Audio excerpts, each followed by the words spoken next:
I'm Bradley Allen. And I'm Paul Wallach, and we are the principal investigators for the Prime Grant. Brad, perhaps you can begin with, where did this whole thing start with this grant from HRSA? Right. So PRIME stands for Primary Care Reaffirmation in Indiana Medical Education.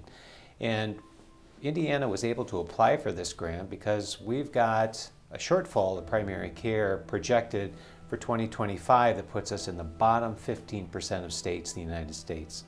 So HRSA, which helps from a federal standpoint to provide training programs for provision of healthcare workers, put together this medical education program to allow those states, schools in those states with a large shortfall projected, to be able to apply to enhance the training of primary care with hopes that an increased number of their graduates would want to go into primary care and see the virtues of delivery of high quality care, particularly to underserved communities.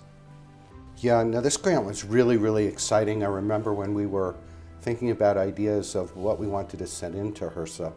And being a primary care doctor, I was intrigued by the notion of both how we practice better primary care in all settings, but especially in underserved communities, and how we attract learners into these fields. And so, part of our idea as we wrote this grant was bringing technology that promotes high quality primary care into the educational program. And at the time, we were thinking about point of care ultrasound and telehealth as two technologic advances that really would make an enormous difference in the delivery of primary care in general and to underserved communities, but also are so interesting to learn. We thought they would be the kinds of additions to an educational program that might make a medical student say, maybe that's something that I'd like to engage with. Right, yeah.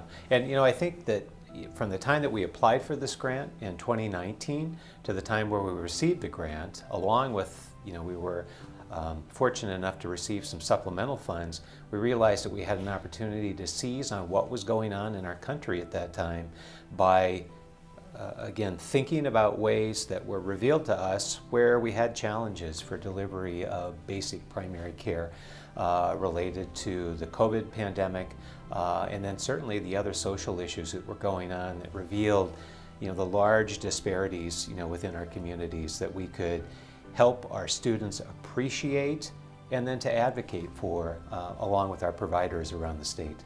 Yeah, I think it's an enormous opportunity. And even in the first 2 years of the grant, the advances that we've been able to make in the educational program, including point of care ultrasound, and in part aided by the pandemic, the approach to telehealth and how that has really taken off in our community. Yeah. Telemedicine is no longer just a video chat.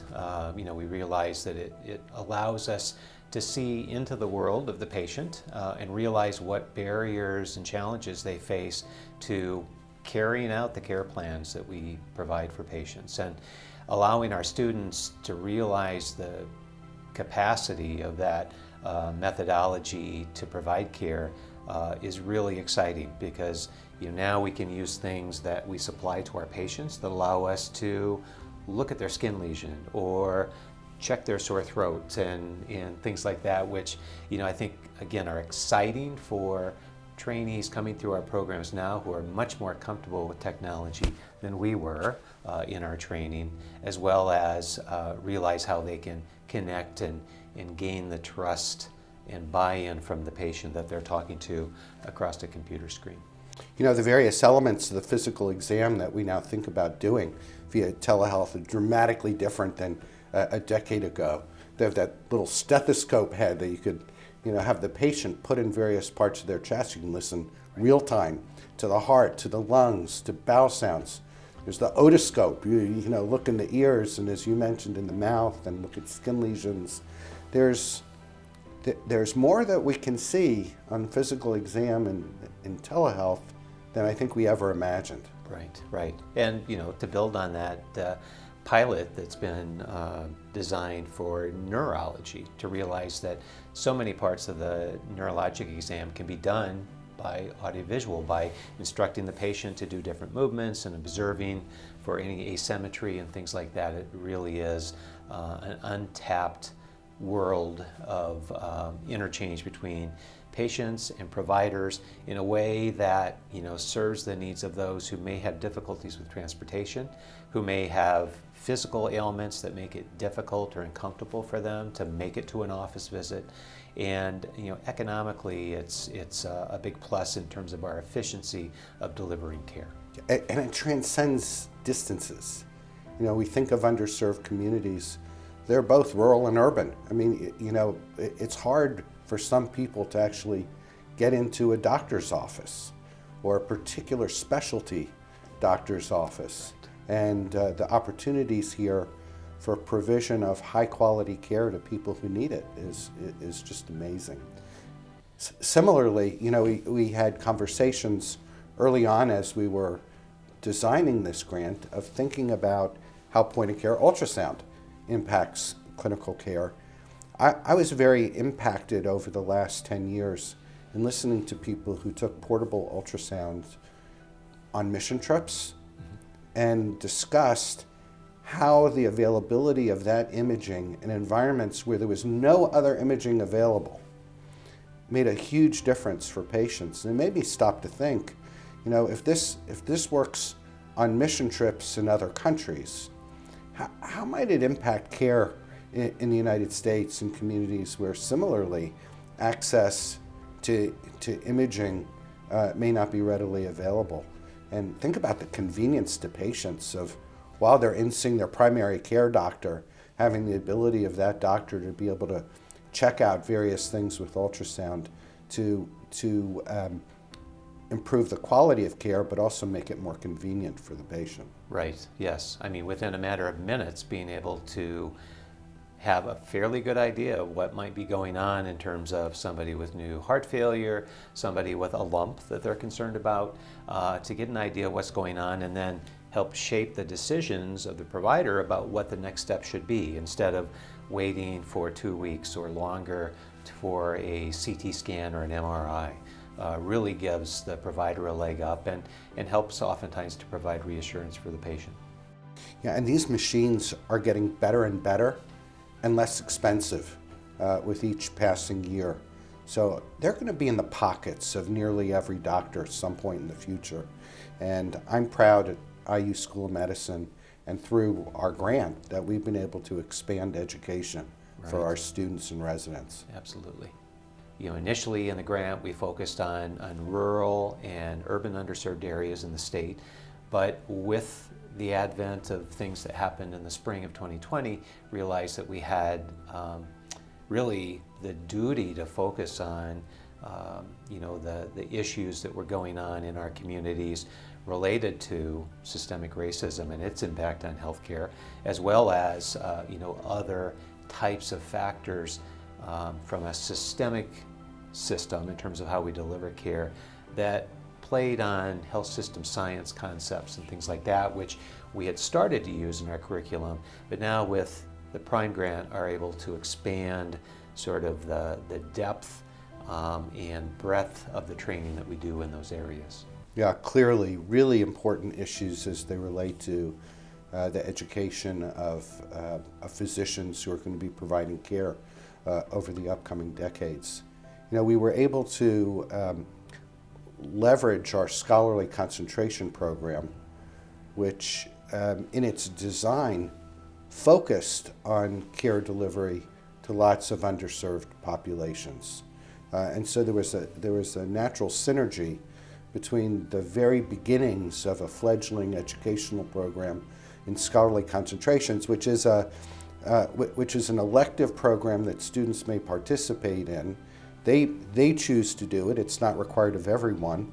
And it involves coursework and a project and a scholarly product that students complete to gain credit for the scholarly concentration. We have 17 or 18 of them now at the School of Medicine, and over 400 students who are participating in that program, which is just 3 years old. So it's remarkable, but it also says that it meets a need, because students wouldn't be doing it if they didn't find it interesting.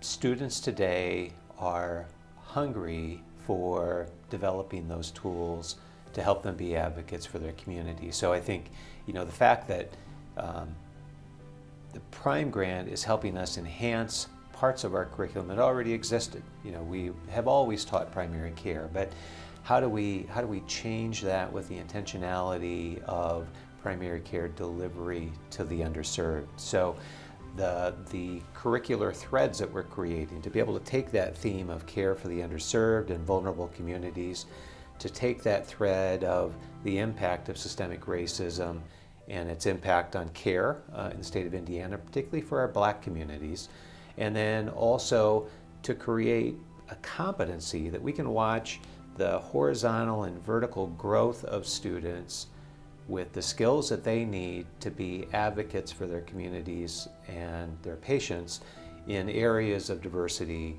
equity, inclusion, and advocacy. How can they speak out in their communities in a way that is going to help start to chip away at these differences, that exist in our healthcare delivery for Hoosiers? Incredibly important work.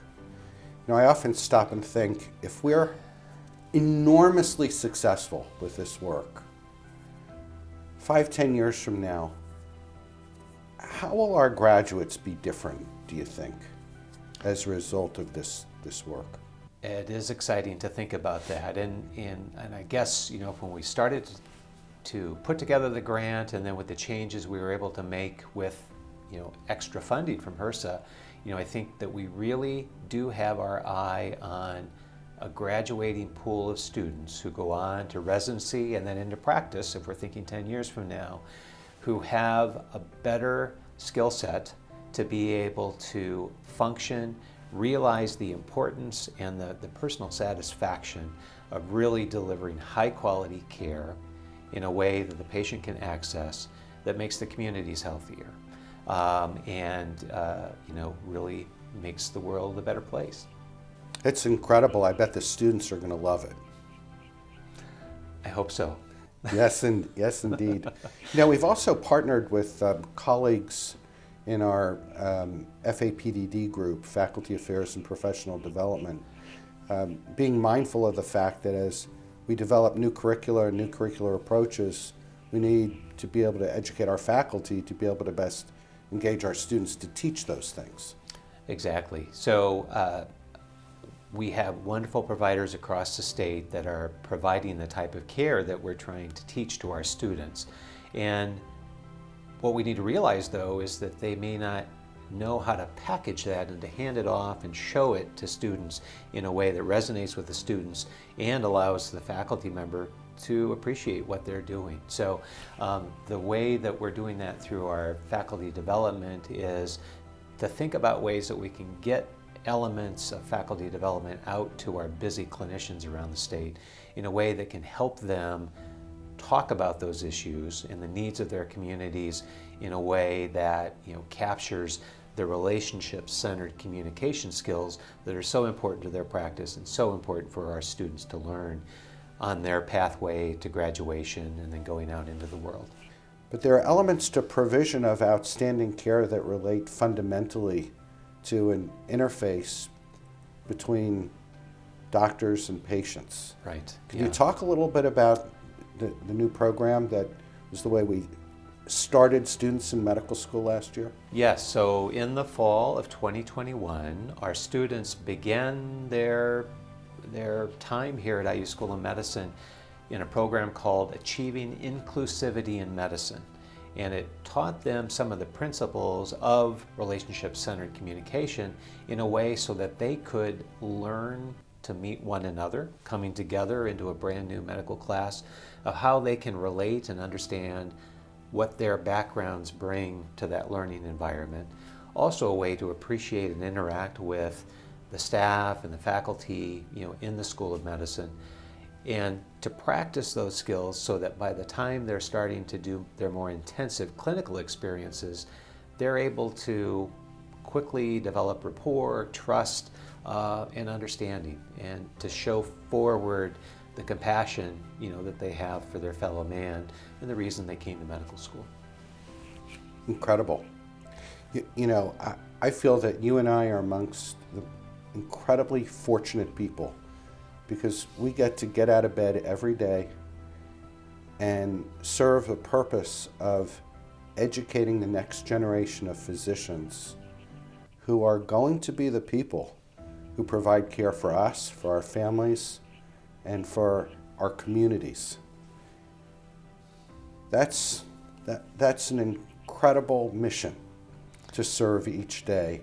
And I feel like the work of this grant really feeds into that in an incredible way, to be able to better educate physicians, to better prepare them to serve their patients and their communities, to equip them with tools, both technologic and non-technologic tools, to provide the very best care, and to enable them to be thoughtful as they're doing all this to people who are less fortunate and may need some additional help in order for us to deliver equitable health care. Yes, absolutely. And I think, again, this program builds on things already present in our curriculum and our rich learning environments that our 9 campuses supply.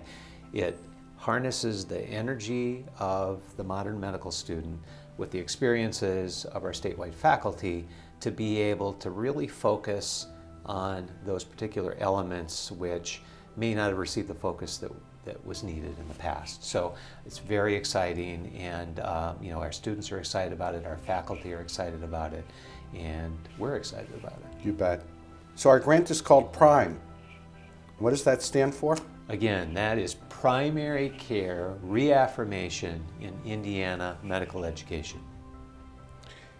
And our hope is that as a result of this work, that the people of Indiana down the road will be receiving even better care and contribute to even better health than what we have today. Yes, consistently and to each and every Hoosier that's out there. Incredible. Thank you. Thank you.